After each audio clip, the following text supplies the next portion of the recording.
Conspiracy Theory Corner. Chris Harrow. In the early morning. Early. Not really that early anymore. I get up so early now. It's like 7:30 or some crazy ass thing. I get brain. So this 9/11 thing, I've been talking to Mossad. It's funny the first time I realized, okay, here's one of these things I don't remember having, talked to you for a lot of comments. So first of all, a couple things. I'm glad, started to get a little testy. I said, I don't mean to be too testy or anything, and you seemed to react to that. You did the same thing, in other words, about me getting a little too testy. I appreciate that. I truly, truly appreciate that. You have to understand, of course, you don't want to mistake me for an enemy just because I think it's possible and likely that they fell from the planes. Because I know in history that powerful people, government or not, will do that kind of thing for money, power, politics. They will do that. A lot of people just want something so glorious. There's a lot of psychopathy too. But you do have to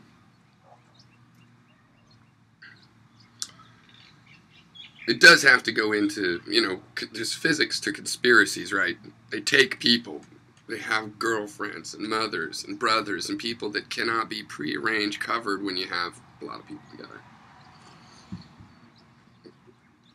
On the other hand, I was wondering, in Building 7, when I first saw that one, I go, that's weird, fell later and stuff. Now they say it was undermined. I think we could get into that, but in that case, my understanding is, I think the CIA said there was a vault and information, so they could have had that pre-done. Not for this, just hey, did you know when they built the tower there's a self-destruct button? And possible. I mean, look, they've dropped fucking germs on San Francisco for 14 years. They, gave syphilis to people. They gave cancer to Philippine kids. These are just government programs. So, yeah. All of that part is quite possible. The objection is to saying it's a physical impossibility for those planes to bring that down. And the latest thing I was pointing out, Mossad, it's so funny because I'm just realizing when I read this handle all the time, I saw the Q in there, but in my mind somehow it is pronounced like Mossad, which is that the Israeli police, but it's got a Q in it, so no. Anyway.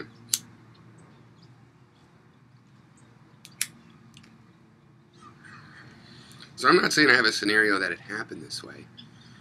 And I'm not debunking a conspiracy theory because it's a conspiracy theory.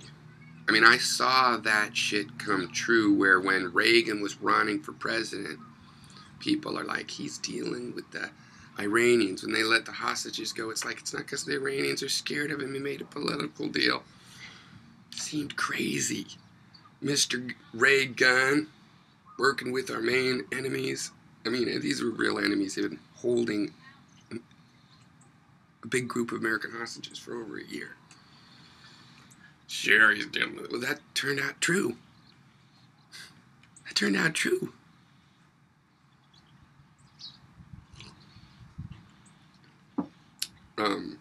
Doesn't matter how big that building is. I totally believe people bring it down. But think about the social things. This is what I was saying outside of the physics. Oh, no, first I was going to say the physical thing for everybody who's not following in the comments here. This is about the whole thing and with references also to Mossad, who stay vigilant, that's the thing. Stay on that side. If you still think it's possible, fine. I didn't say it was impossible that it was demolished, okay? I even think that basically there's complicity, that it's like a Pearl Harbor moment. Let us get hit and we can justify things. Okay, but the physics. Okay, first of all, I went through those temperatures. Graytex attached a video that showed some close-up of the collapse. That actually is some good video to include with what I was saying. It shows the tower buckling at the top. It shows 2 or 3 floors have been on fire. So like, you know, 2, 3 floors of support are being weakened. And you can see the ones right where the plane goes in seem to buckle first and take 3 seconds or something. But it's kind of like when you see a plane up there and it's moving real slow, looks like, because it's so far away. We all know that. Let's remember, this is a really huge thing. You know, for it to look like it's falling straight down, well, it's a pretty vertical structure. It didn't really. Things fell to the side and things could take 3 seconds. It looks like it's moving slow up there. Really, you know, having a big multi-story chunk of building fall that's a lot of pressure. It might look like it's, you know, like 2 icebergs running into each other. Going to look slow, but it's a lot of energy. So those beams were structurally undermined. They start to warp and buckle, and they lose a lot of their strength. I mean, some people are saying, they read reports that it lost 90% of its. It depends on the temperature, depends what actually happens. But to be reasonable, you have to assume those things are going to be at least half as strong. Now, when the ones actually buckle and give way, you can't pretend that's just like the top of the building sitting on there. And this is what McSod and I did get across. He still doesn't think my thing will add up with the details. He might be right. Might be right. But I think it's a good point for a lot of people. I notice a lot of these conversations don't seem to acknowledge this, you know. Setting a 1 pound thing on your toe is different from dropping it for 4 feet. You know, and the force of an object is many tens of times stronger just after a few feet of falling. Now, that building didn't have a free fall for 30 feet, though, so I started off by saying, look, I could not calculate all that because there's a lot of torques and pivots and, okay, but then, if we're not even going to, you know, we need to recognize that once that, for example, if you did take a 10-story building, just that right shape with the room in the middle column that could fit on, and dropped it on there, you know, for 20 feet of free fall, yeah, it would collapse that because it's going to hit that thing with 100 times the force that that thing was designed to support. I mean, you just do the math on those things. So the complication here is, of course, it wasn't free fall. It's a complication of jet fuel temperatures. It was burning at exactly this temperature. No, office furniture burns at another temperature, and it's a huge fire, so weird shit goes on in huge fires. Like, things that normally wouldn't be flammable can build up. You could have enough oxidization releasing hydrogen, you might have pooling of hydrogen somewhere and flare up. Not very likely in a normal fire. Absolutely not. The freed hydrogen just is going to shoot off and ventilate. It's a mega extreme situation. A fireball like that in a situation like that, full of fuel, and not just a plane. Okay, so my point there is I'm not convinced it's a physical impossibility for those planes to take those buildings down. Now, here's what I'll give you, because I'm saying be forever vigilant. We know people will pull this shit, and this could be one of them.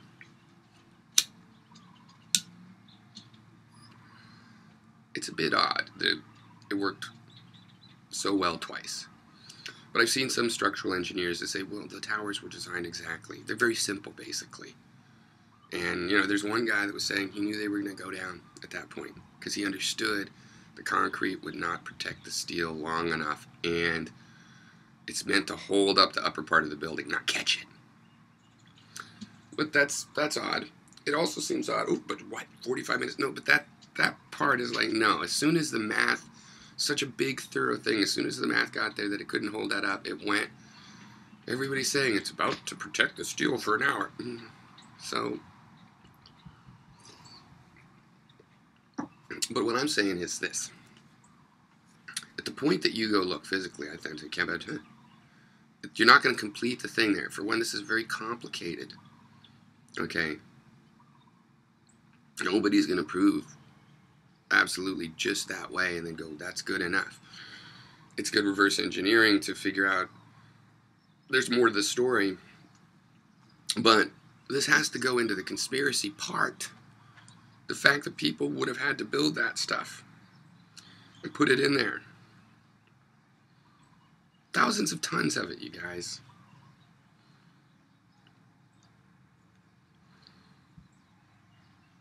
I mean, it's not the kind of thing you can unwittingly have a janitor do. Hey, start taping these things on the walls, right? The light switch, you know.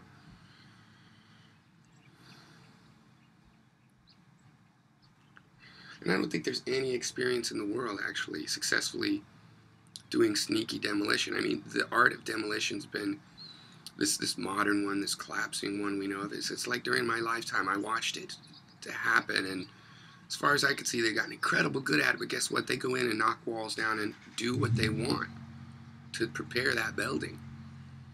It's not where you leave the building intact. It might look intact on the outside. It's gutted on the inside to get right to where they want.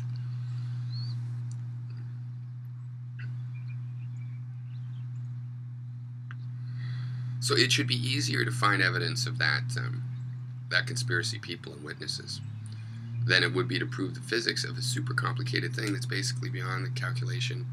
You know, a computer, given the blueprints of the Twin Towers, we don't have the computers that could simulate that. Exactly. And the simulations they would run would probably, they'd probably say it was possible. It's because I'm saying within the tweaking of factors, it's possible. So, in my only complaint, contrary to, hey guys, stay vigilant, maybe you're onto something, is that we have things like the PDB. Twit from Uranus is pointing out, so everybody knows about the PDB. I never hear it. That's what I'm talking about. I just think if, oh, that's right, that was in a comment I didn't mention in the video, but I forget how to pronounce the germ. But in the 50s, and for 14 years, the Navy was spraying germs that gave people pneumonia. Killed at least one person in the San Francisco area. Other people, just to see how it works. Okay. I feel like people that are telling us about the chemtrails should spend at least half of their time telling us about real things that really happened. And make people maybe think the new things happen, or at least that they're possible, and keep their mind open away from the no, things they did don't happen. And in the case of 9/11, PNAC said it'd be useful to have a Pearl Harbor. We know that they were on bin Laden. Hell, we knew it was bin Laden when the plane got hit, because he had tried with the first one. So it was like, oh, is that bin Laden dude?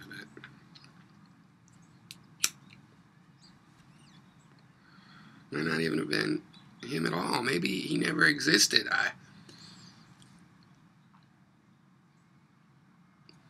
Point is, the complicit U.S. government, happy to have this opportunity.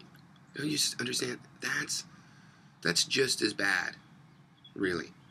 It's worse, long run, because they'll get away with it more. If you'd find pictures of George Bush placing thermite charges in the towers, he's not even president anymore, right? It wouldn't even stop him in that case. Whereas you get into these systematics of people ignoring PDBs and staying on vacation, doing this and that and the other, that could go somewhere. I mean, look, they're complaining about Obama, in the Libya, and they didn't put enough security on it. But Bush, they don't. Yeah, there's some friction there that's getting avoided. I don't know why they get away with that. And yeah, we have lots of conspiracy theorists, and they spend their time crying wolf in a way that makes it easy to ignore the real geopolitical reality, right? So, and I am open to some big evil conspiracies. They've happened. They're for sure happening. It's a totally possible one of them.